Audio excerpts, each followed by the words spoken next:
Sean bienvenidos, damas y caballeros, a Filosofía Apuntes, en esta Suma contra Gentiles de Santo Tomás de Aquino. En esta ocasión hablaremos del libro segundo, así que pónganse cómodos y disfruten de esta explicación. Santo Tomás comienza escribiendo en el Liber Secundum Caput Primus: me acuerdo de las gestas de Yahvé, sí, recuerdo tus antiguas maravillas. Medito en tu obra, en tus hazañas reflexiono. Salmos 77, del 12 al 13. El estudio de las criaturas como obra directa de la mano de Dios nos hace admirar su sabiduría y poder infinito. Hace que las almas se inflamen en el amor de la bondad divina e imprime en el hombre una semejanza con las divinas perfecciones. Dios es el fin de todos los entes, como veremos con más detalle en el tercer libro, de suerte que es también la razón última de nuestros conocimientos. Y como las criaturas son utilísimas para alcanzar el conocimiento de Dios, he aquí por qué Santo Tomás empieza así su libro segundo. Veamos un fragmento de su comentario de Trinitate de Boecio, cuestión primera, artículo 3. Según el filósofo, es decir, Aristóteles en los Analíticos Posteriores, capítulo 19, todo conocimiento humano se inicia en los sentidos. Y como Dios es lo más lejano a los sentidos, no es lo primero conocido por nosotros, sino lo último. También, según el filósofo, es decir, Aristóteles, en los Analíticos Posteriores, en el primer libro de la física, en la Metafísica octavo, capítulo cuarto, y la Ética Nicómaco, nosotros conocemos antes y mejor lo que absolutamente considerado es inferior y menos cognoscible. Pero las criaturas de suyo son inferiores y menos cognoscibles que el mismo Dios, que por tanto no es lo primero que conocemos. En la década de los 40 del siglo XIII, escribió Santo Tomás en el De Ente y la Essentia Proemium. El ente y la esencia es lo primero que es concebido en el entendimiento, según dice Avicena en el comienzo de su metafísica. Por esto, en primer lugar, para que no ocurra que erremos por ignorancia de ellos y para aclarar la dificultad de ellos, hemos de decir qué significa con el nombre de ente y de esencia y cómo se encuentran en lo diverso y de qué modo se referían a las intenciones lógicas, a saber, el género, la especie y la diferencia.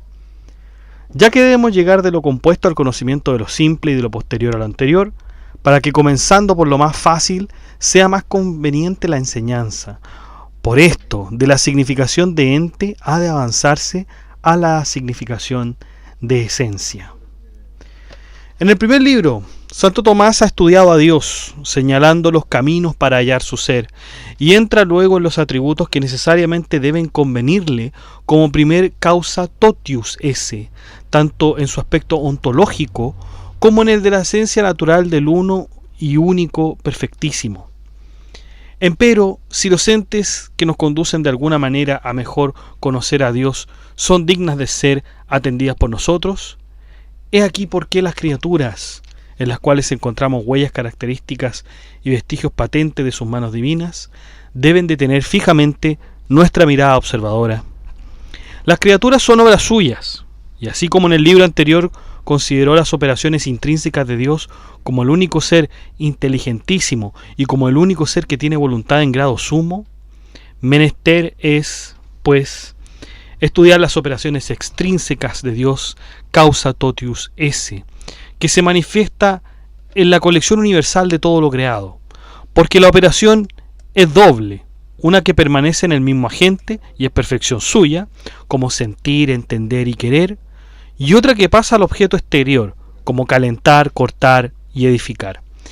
Y ambas convienen a Dios. La primera porque entiende, quiere, goza y ama, y la segunda porque da a las cosas el ser y las conserva y gobierna. Ahora bien, para que las criaturas puedan servirnos de espejo en que mejor contemplemos la naturaleza divina, es necesario tener un conocimiento recto y adecuado de ellas. De no conocerlas exactamente puede seguirse un conocimiento falso o equivocado de Dios, y en consecuencia sufre también detrimento nuestra fe cristiana, como escribió Aristóteles en Sobre el cielo, puesto que un error pequeño al principio, grande es al fin. En el cuarto capítulo nos explicará la distinción del quehacer del filósofo y del teólogo. Leamos un fragmento de este capítulo. Una y otra doctrina proceden por distinto orden, pues en la filosofía, que considera a las criaturas en sí mismas y partiendo de ellas conduce al conocimiento de Dios, la consideración de las criaturas es la primera y la de Dios la última. En la teología, que considera a las criaturas solo en orden a Dios, lo primero es el conocimiento de Dios y después el de las criaturas. Y así, este segundo conocimiento es más perfecto, como más semejante al conocimiento de Dios, quien, conociéndose a sí mismo, ve lo demás. Ergo, siguiendo este orden, después de lo dicho en el libro primero sobre Dios en sí considerado, debemos proseguir sobre lo restante, o sea, las cosas que proceden de él. Estimados oyentes, los invitamos a escuchar el primer video que hicimos donde explicamos la distinción de la teología filosófica y la teología sobrenatural. En el quinto capítulo, el doctor Angélico nos explica el orden a seguir. Veremos en el capítulo quinto entonces del orden de lo que procede. En primer lugar, de la producción de las cosas en el ser. En segundo lugar, de la distinción de las mismas. Y en tercer lugar, de la naturaleza de estas cosas producidas y distinguidas en relación con la verdad de la fe. Capítulo sexto.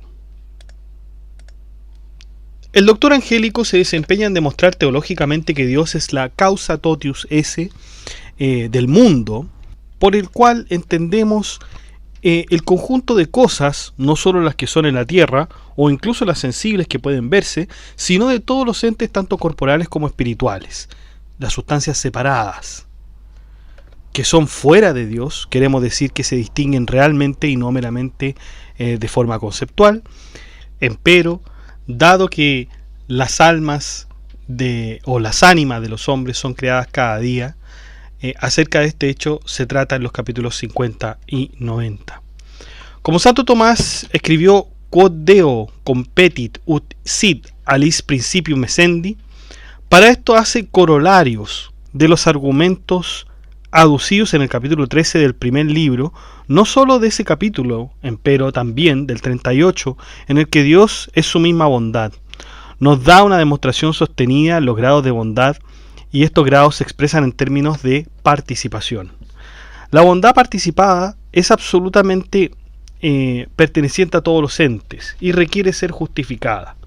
Hay una necesidad de un y único ser bueno, por esencia, que dé razón de la bondad participada. Pocos capítulos posteriores, en el 42, por ejemplo, Santo Tomás ha demostrado la unicidad de Dios.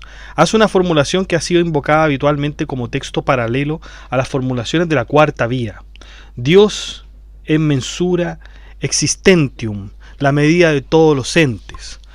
La teoría metafísica de la medida, sustituyendo la prueba por la causalidad, como se vio en el capítulo 13, es una verdadera demostración de la existencia de Dios.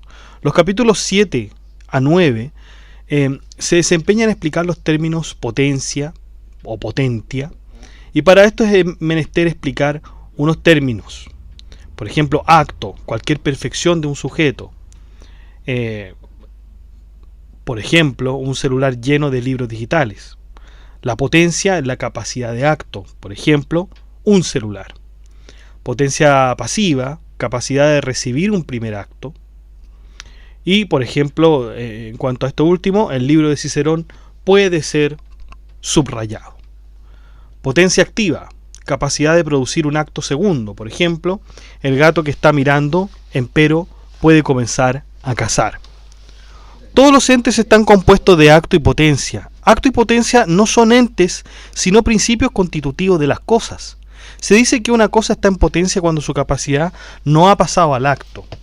Se dice que una cosa está en acto cuando su capacidad ha pasado al acto. En los dos casos se designa la potencia, en el primero como no actualizada y en el segundo como actualizada. No se puede estar en potencia y estar en acto con respecto a lo mismo, al mismo tiempo y bajo el mismo respecto. Y esto lo explica Santo Tomás con más detalle en el capítulo 13 del primer libro de la Suma contra Gentiles. Como se ha demostrado en el capítulo mencionado, Santo Tomás demostró que Dios es acto pura, absoluto y universalmente perfecto, y ninguna imperfección tiene cabida en él. Por lo tanto, en grado sumo le corresponde ser principio activo y de ninguna manera ser sujeto pasivo. Para el que desee profundizar más, recomendamos entonces la cuestión primera de las cuestiones disputadas sobre la potencia de Dios. En el capítulo 6, Santo Tomás demuestra teológicamente que Dios es causa totius esse, es decir, la causa eficiente trascendental que conserva a todo lo demás en el ser. Santo Tomás lo argumenta con los argumentos aducidos en el primer libro, capítulo 13, capítulo 28 y capítulo 75.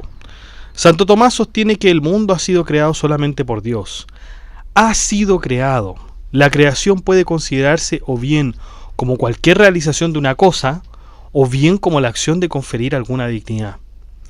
El doctorado honoris causa, empero, se define en sentido estricto. Negativamente, esto es, por razón del término acuo, la producción de una cosa de la nada de sí misma y del sujeto. Producción, esto es, realización, no en cambio procesión de otra sustancia sin división de ésta, ni emanación o procesión por división o por alguna transformación de la misma sustancia agente, ni mera información o deducción de una forma de alguna cosa, bien accidental por alteración o bien sustancial. Verbigracia por generación. Santo Tomás tiene muy en cuenta el libro 2 de Macabeos 7:28, que dice: Te ruego, hijo, que mires al cielo y a la tierra, que veas todo lo que hay en ellos, y entiendas que de la nada Dios lo hizo todo, y que de la misma manera creó el género humano. Vamos con otro. De un ente necesario, ab alio, la cual subsiste per se, o puede subsistir, como son los ángeles, el alma humana y cualquier sustancia completa. En cambio, los accidentes, las formas sustanciales materiales, la materia prima, si bien son creados también propiamente, se dice más bien que son concreados, en cuanto que son creados en un compuesto subsistente, per se, del cual, incluso al ser hechos, dependen en el ser. Los cristianos han profesado siempre su fe en Dios, Padre Todopoderoso, Creador de todo lo existente. Lo proclamaban los mártires como testimonio de su fe y lo profesan los fieles en el momento de recibir el bautismo.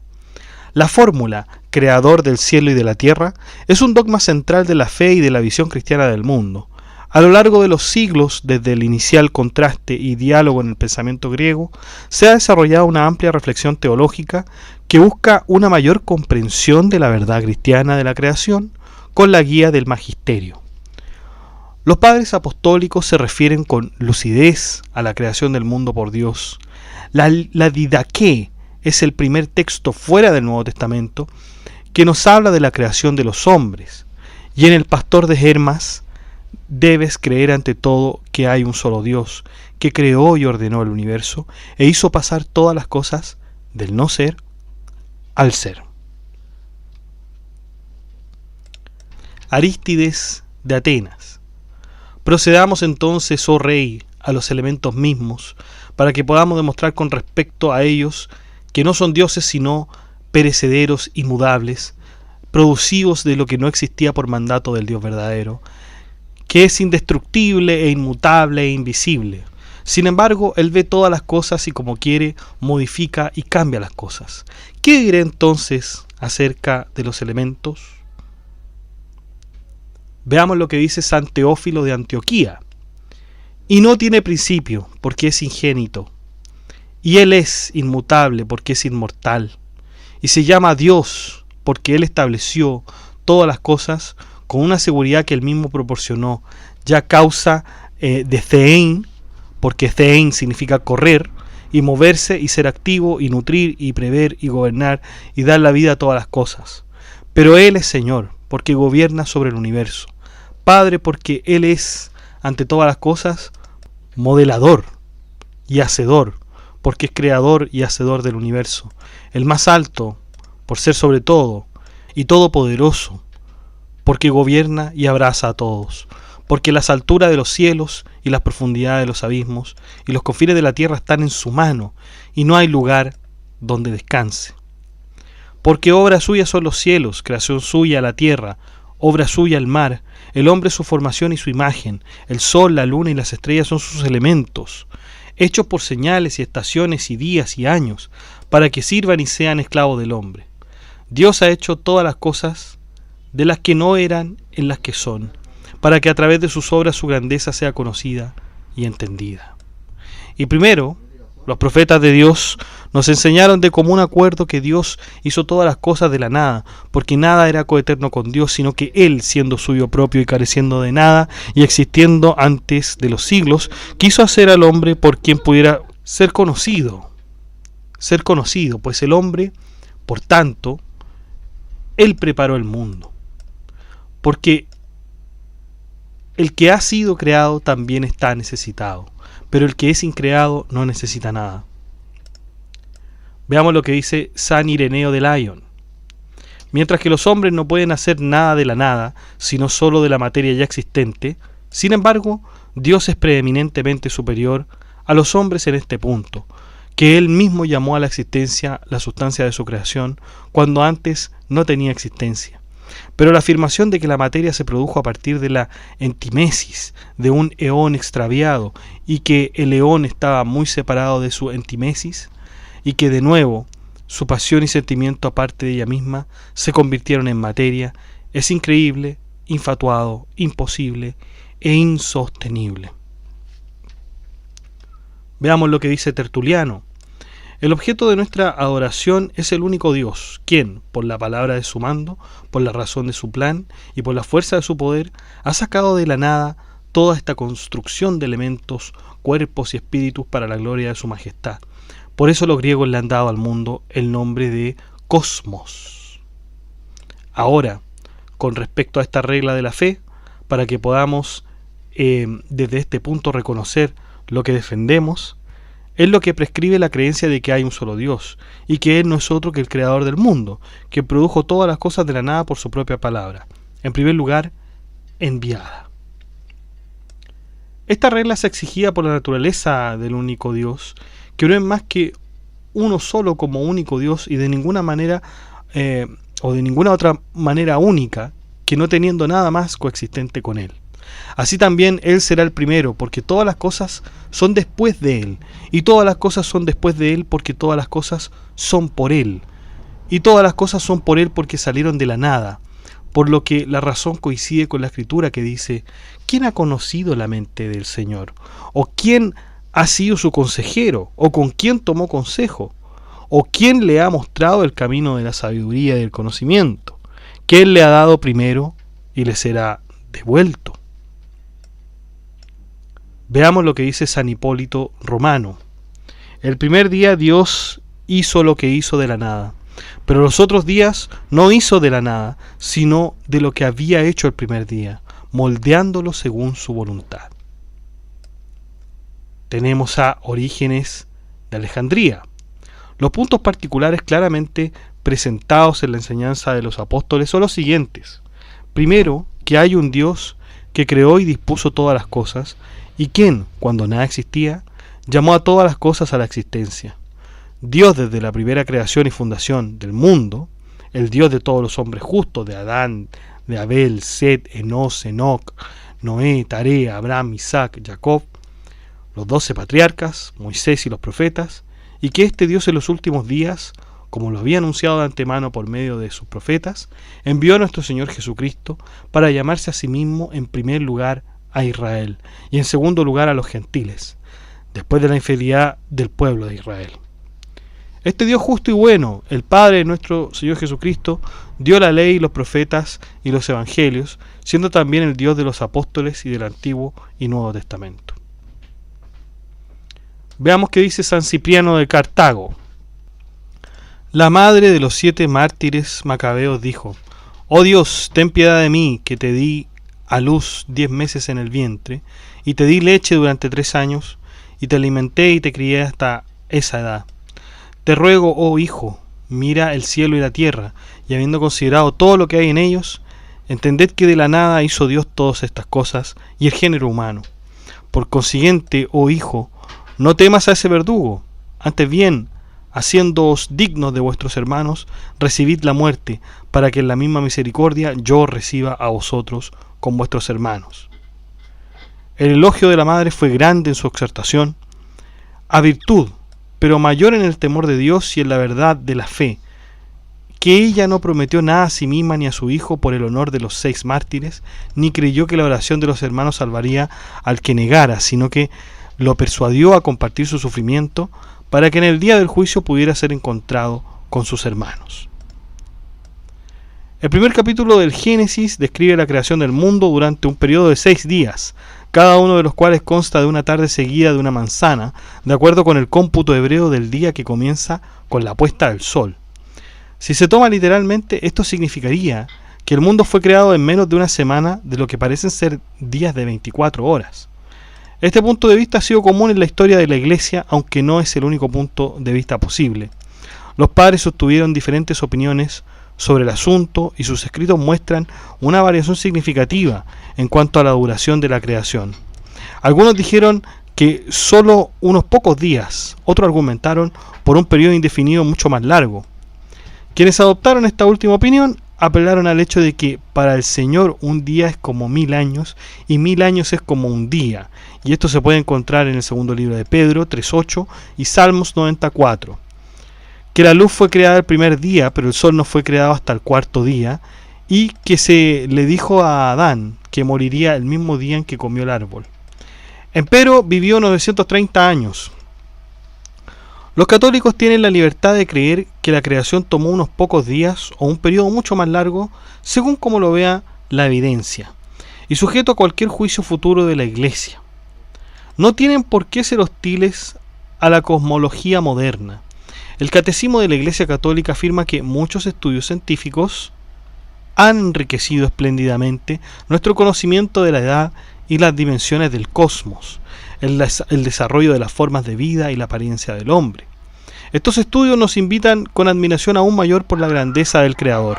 El Catecismo también afirma que la Escritura presenta simbólicamente la obra del Creador como una sucesión de 6 días de obra divina, concluidos por el descanso del 7.º día. Si bien estas declaraciones están en armonía con la idea de que Dios usó un largo periodo de tiempo para producir el mundo de su forma actual, no impiden que una persona adopte una visión más literal de la tierra joven, doctrina de la Iglesia. El Concilio IV de Letrán en contra de los albigenses. Creemos firmemente y claramente confesamos que uno solo es el verdadero Dios, eterno, un solo principio de todas las cosas, creador de todas las cosas visibles e invisibles, espirituales y corporales, el cual con su poder omnipotente creó de la nada simultáneamente desde el principio de los tiempos a ambas criaturas, la espiritual y la corporal, esto es, a los ángeles y todo lo de este mundo. El Concilio Vaticano I defiende que existe un solo Dios verdadero, creador del cielo y de la tierra. Para concluir, señala lo siguiente: si alguno negare que hay un solo Dios verdadero, creador y señor de todo lo visible y lo invisible, sea anatema. Si alguno no tuviere problema alguno en afirmar que no hay nada aparte de la materia, sea anatema. Si alguno dijere que es una sola y misma la substancia o esencia de Dios y de todas las cosas, sea anatema. Si alguno dijere que las cosas finitas, tanto corpóreas como espirituales, o al menos las espirituales, han provocado de la sustancia divina, o que la esencia divina en su manifestación o evolución viene a ser todas las cosas, o que por último Dios es el ser universal o indefinido, el cual al delimitarse constituye el conjunto de todas las cosas en distintos géneros, especies e individuos, sea anatema. Si alguno no confiesa que el mundo y todas las cosas que se hallan en él, tanto espirituales como materiales, han sido creadas por Dios de la nada en cuanto a toda su substancia, sea anatema. Es menester seguir explicando los demás capítulos, de suerte que el oyente benevolente pueda acercarse más y más a la suma contra gentiles. Habiendo explicado nuestro hermano Gonzalo Díaz, seguiré con el capítulo 10. Para eso, vayamos al estado de la cuestión.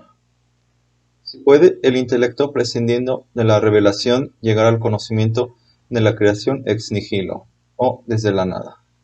A lo que se responde: el mundo ha sido creado únicamente por Dios desde la nada, y le ha dado un principio temporal por el cual ha comenzado a ser, como enseña el dogma de la fe. Santo Tomás advierte en la Summa Theologiae, la prima pars, la cuestión 45, que la creación temporal del mundo, en el sentido de no haber existido siempre, es cosa que la razón de suyo no puede demostrar. Es sólo la fe quien lo enseña. Ahora bien, todas las razones que se dan para demostrar racionalmente la temporalidad del mundo son razones insuficientes, puesto que por la esencia del mundo jamás podremos llegar a saber la edad de la materia como sujeto de todos los cambios y generaciones.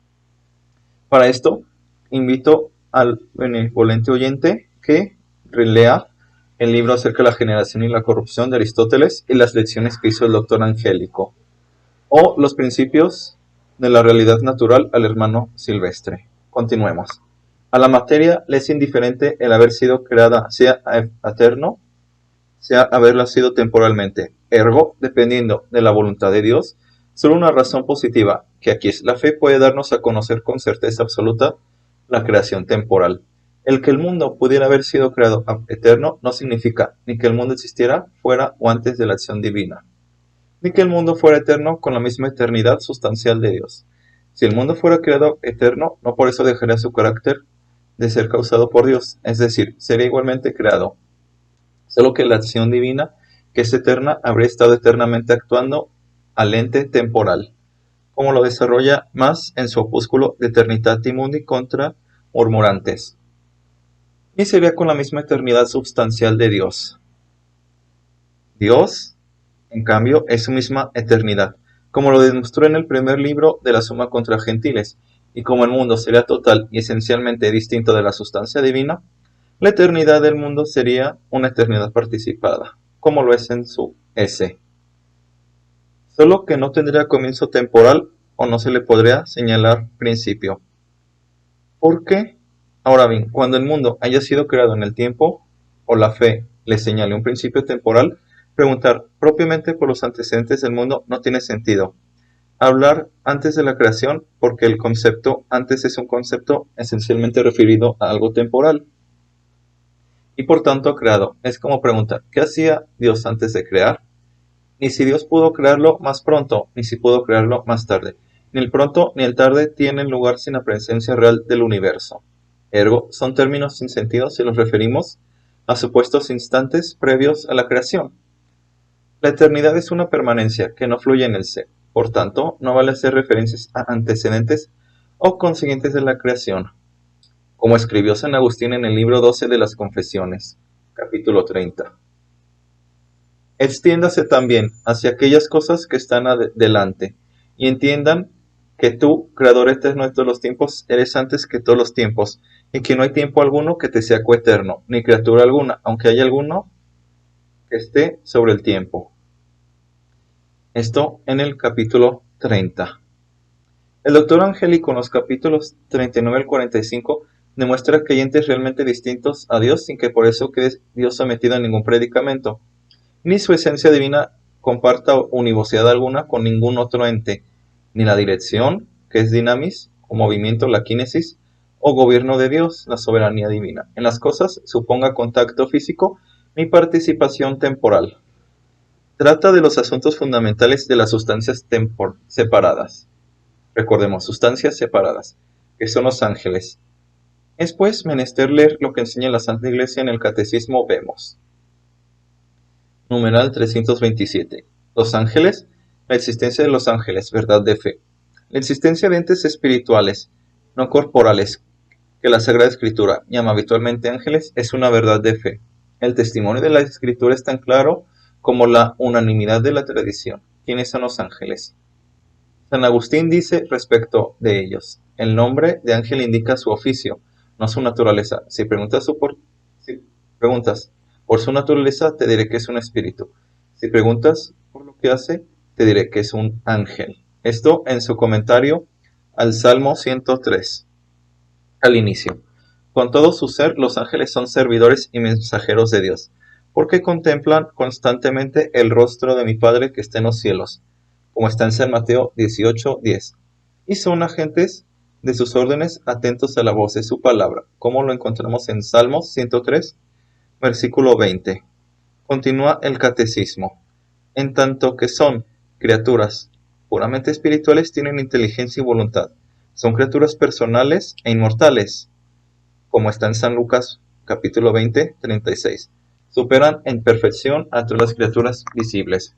El resplandor de su gloria da testimonio de ellos. En Daniel capítulo 10, versículos 9 al 12. ¿No es este precisamente el famoso tratado de los ángeles del doctor angélico? Empero el de la primera parte de la Summa Theologiae, la prima pars, las cuestiones 50 a las 54. Desarrolla más brevemente en este segundo libro de la Contra Gentiles este dogma de fe, dado que hay un enlace escalonado entre el tratado de la creación de los entes general y el estudio del alma humana o del hombre. Las sustancias incorpóreas son algo intermedio entre Dios y las sustancias separadas, o deberíamos decir mejor aún, las sustancias corpóreas. Aunque el tratado de los ángeles o sustancias separadas sea cosa que le incumbe exclusivamente a la fe, y por consiguiente pertenece a la teología revelada y no a la teología filosófica, empero da ciertas razones de congruencia para demostrar que es como para el ornato del universo es mejor en su naturaleza la presencia de criaturas puramente intelectuales. El razonamiento de Santo Tomás es el siguiente. Es necesario admitir que hay algunas criaturas incorpóreas. Lo que sobre todo se propone Dios en las criaturas es el bien que consiste en parecerse a Dios. Empero la perfecta semejanza del efecto con la causa es tal cuando el efecto la imita en aquello por lo que la causa produce su efecto, como el calor produce lo caliente. No obstante, Dios produce la criatura por su entendimiento y su voluntad, como quedó anteriormente demostrado en el primer libro. Por tanto, para la perfección del universo se requiere que haya algunas criaturas intelectuales.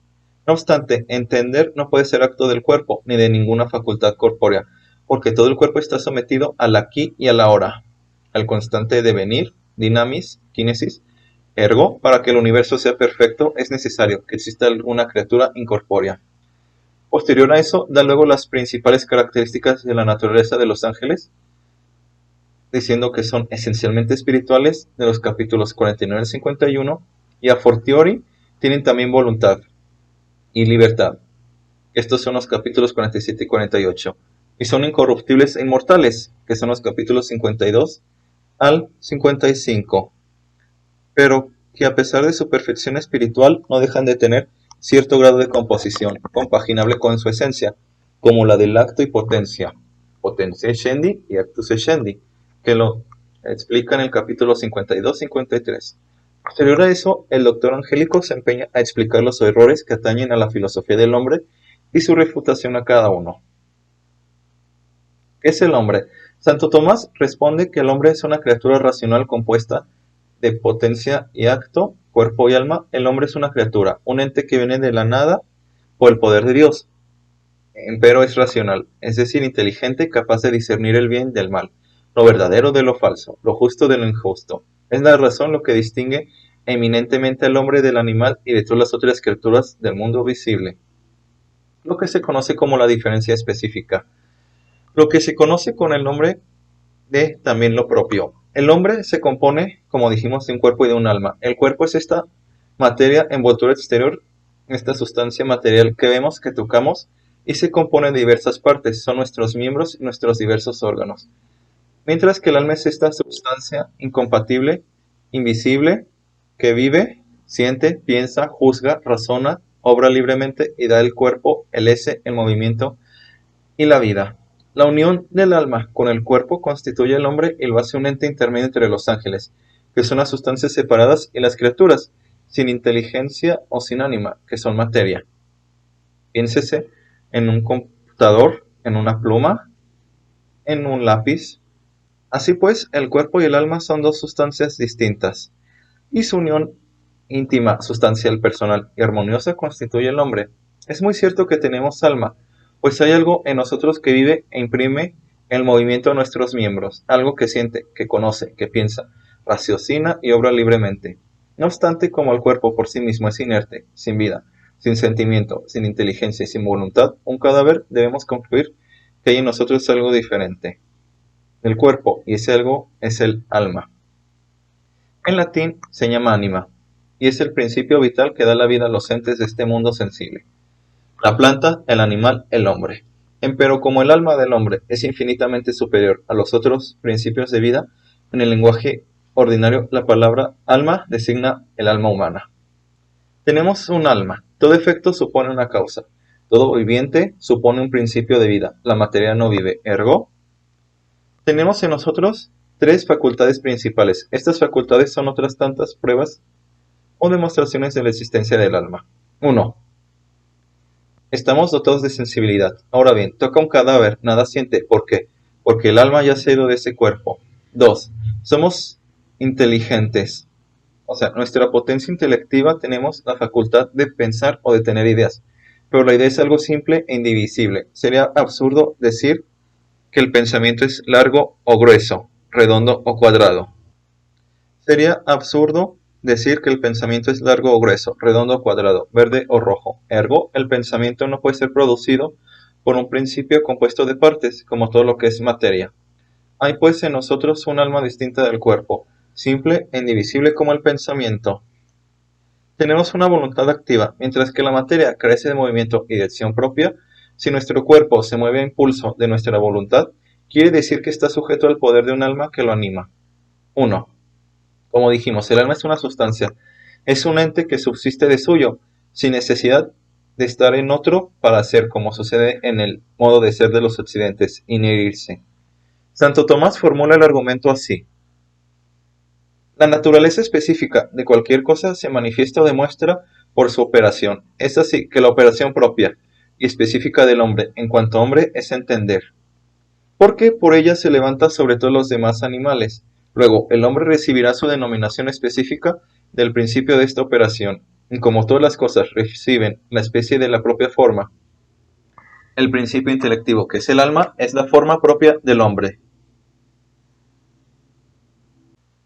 2. El alma es un espíritu. Un espíritu es un ente simple, inmaterial, sustancial, vivo, conoce, quiere y obra independientemente de la materia. Un espíritu es inmaterial, es decir, inextenso, indivisible, simple, que no tiene ninguna de las propiedades sensibles de la materia y no puede ser percibido por los sentidos.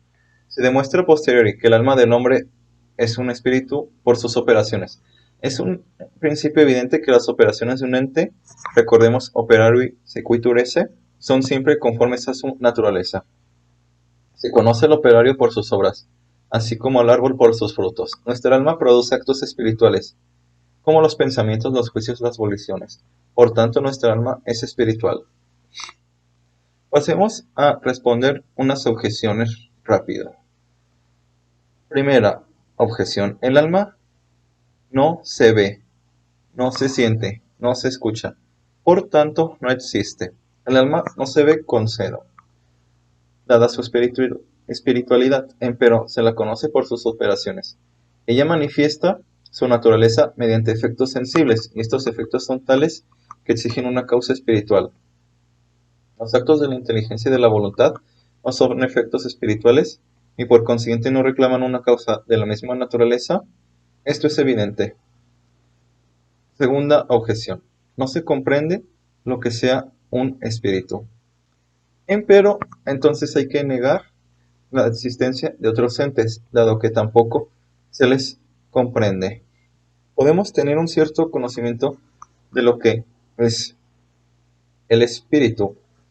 Sin embargo, no podemos llegar a tener un conocimiento pleno, ya que nuestro intelecto, recordemos, es finito, mientras que un espíritu de suyo tiene una gran riqueza metafísica. Segunda objeción respondida. Pasemos a la tercera objeción. El alma adolece lo mismo del cuerpo, por tanto no es espiritual. Indudablemente hay relación entre el cuerpo y el alma, y especialmente entre el cerebro y el ejercicio de la inteligencia. ¿Qué prueba esta relación? Prueba que el alma se vale del cuerpo como de un instrumento, frecuentemente necesario en la vida presente, para ejercer sus funciones, pero esto no prueba que el alma no sea distinta del cuerpo. Cuando el alma es mal servida por órganos enfermos o gastados, ¿cómo puede ejercitar toda su actividad y su energía? Pienses en lo siguiente. Si la cuerda de un instrumento está rota o destemplada, El músico no saca de ella más que sonidos hábiles, o mejor dicho, débiles o desacordes, pero esto no disminuye nada la habilidad del artista. Cuarta objeción. Cuando el cerebro está enfermo, el hombre no piensa, luego es el cerebro el que piensa, por consiguiente el alma no es espiritual. Respuesta. Sostener esto es como si se dijera: cuando un celular está roto no puede escribir más, luego es el celular el que compone los escritos. La lengua habla, luego es ella la que hace la palabra. Los animales que tienen una lengua como nosotros hablan. Es necesario el aire para vivir, luego el aire es la vida. El reloj indica la hora, luego él hace el tiempo. No hay duda de que, en la vida presente, las operaciones del cerebro son una condición necesaria para el ejercicio de la memoria y de la inteligencia. No obstante, no son su causa. Se requiere un cerebro para pensar, como un celular para escribir, mas el cerebro no piensa, no es más que el instrumento de la inteligencia, nuestra potencia intelectiva. El cerebro es material y el pensamiento es espiritual. Luego el cerebro no puede producir el pensamiento, de lo contrario el efecto sería superior a la causa. Una vez que se haya probado que hay una y única alma para cada sujeto, que ésta es simple y realmente distinta del cuerpo, pasemos a los corolarios. El alma es libre, es decir, el alma posee la facultad de determinarse por su propia elección de hacer una cosa preferentemente a otra, de obrar el bien o de hacer el mal. Esta facultad se llama libre albedrío. Y para esto invito a que vayan a la serie de videos de este canal, Seres Sapiencia, donde pueden profundizar sobre el tema del libre albedrío.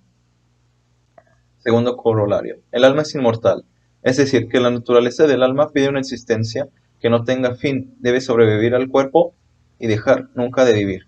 Tercer corolario. El alma es creada a imagen de Dios, porque es capaz, como Él, de conocer, de amar y de obrar libremente. Dios es un espíritu, nuestra alma es un espíritu. Dios es inteligente, nuestra alma es inteligente. Dios es eterno, es la misma eternidad. Nuestra alma es inmortal. Dios es inmenso, está presente en todas partes por esencia, presencia y potencia, y todo entero en todos los sitios del mundo, aunque se acaba de decir. Nuestra alma está presente en todo nuestro cuerpo y toda entera en todas y cada una de las partes del cuerpo que ella anima. El alma es imagen de Dios, pero realmente distinta de Dios. El alma está destinada a unirse al cuerpo para formar con él una sola naturaleza, una sola persona, con un yo único. El alma comunica al cuerpo el ser, el movimiento, la vida y el cuerpo animado por el alma. Completa la naturaleza humana, de tal suerte que el hombre resulta de la unión de estas dos sustancias. De los capítulos 90 al 101, Santo Tomás se encarga de explicar que algunas sustancias intelectuales no están unidas a los cuerpos, después de su diversidad y cuál es el principio de individuación en ellas. Luego, que no hay muchas sustancias separadas de la misma especie. La sustancia separada y el alma no son de la misma especie. ¿De dónde toman género y especie las sustancias separadas? Las sustancias separadas no toman el conocimiento de lo sensible. Recordemos que aquí se refiere a los ángeles. Luego, el entendimiento de la sustancia separada está siempre entendiendo en acto. Acerca de cómo entiende una sustancia separada a la otra, un ángel a otro ángel. Luego, cómo las sustancias separadas conocen lo material, el modo de conocer lo singular. Y si las sustancias separadas conocen todo a la vez con conocimiento natural, y qué se quiere decir con conocimiento natural. Para seguir profundizando en el tema de los ángeles, recomiendo mucho el libro de Peter Kreeft, Angels and Demons, What Do We Really Know About Them?, por la editorial Saint Ignatius Press. Y escritos del Doctor Angélico, recomiendo leer De la unidad del intelecto contra los averroístas, a veces traducido De la unidad del entendimiento, Tratado contra los errores de los griegos, Las sustancias separadas. Y hemos terminado nuestro segundo audio referente al segundo libro de la Summa Contra Gentiles. Espero lo gusten y quédense con nosotros, que posteriormente hablaremos del tercer libro. Muchas gracias por su atención y que el Señor los bendiga.